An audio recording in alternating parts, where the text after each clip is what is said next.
The other thing I'd like to ask is because we've seen so many rapid changes to everything, every aspect of society in the face of the pandemic, but it does seem like publishing is certainly my focus. But that's probably because I'm talking to folks on the show all the time. But I know that we had just recently here. It'll be a little bit distant by the time this airs, but we had some editors leave very publicly on Twitter with some complaints about salary, some complaints about not being able to advance, which has to be frustrating for all the agents who've been building relationships with these individual editors that they keep leaving before they're able to grow and get in a position to help build. So we've got that going on. We've got the pandemic. We've got shipping delays. We've got boats sinking to the bottom of our books sinking to the bottom of the ocean. All kinds of crazy stuff. What is the state of publishing at this point, and what do you see as the future for publishing? Oh, just like a small, tiny question. Well, we already fixed publishing, so I mean, Gosh, it's like rough out there right now. Like, I think that the editor thing is a real problem. I brought that up earlier. I don't see the publishers doing a great job of trying to fix it because, frankly, they don't want to lose their assistants. Like, that's the problem on that front, is that instead of just hiring an assistant to do the work of an assistant, publishing works in a way where assistant and associate editors are doing the paperwork for two more senior editors while trying to build their own list and making not enough money. Like, that changing, if publishing just like hired administrative assistants who that was their job and then let younger editors grow, would make a huge difference. But I don't see them doing that. So that's discouraging, frankly.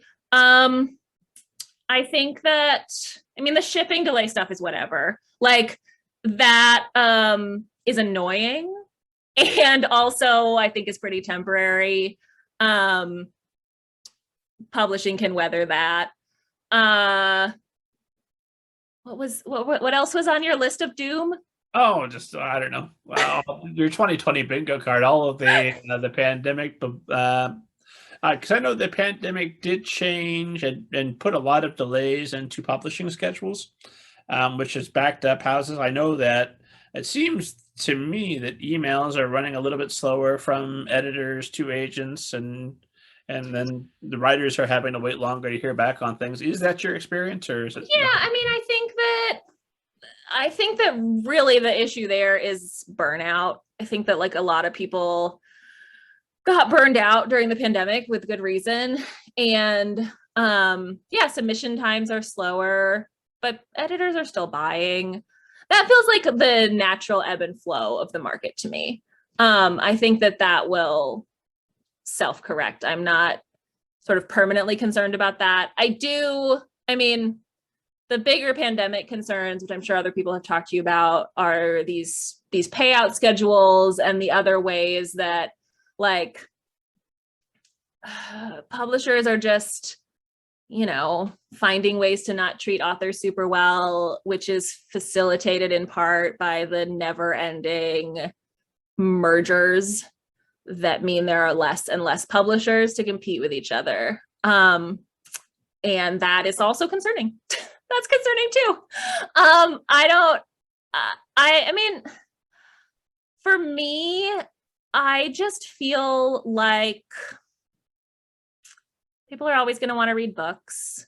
And what I can do, like I can't make publishers hire administrative assistants, and I will keep pushing on like payout schedules just like every other agent and hope that they change them back, but I can't like personally stop Penguin Random House from merging with Simon & Schuster.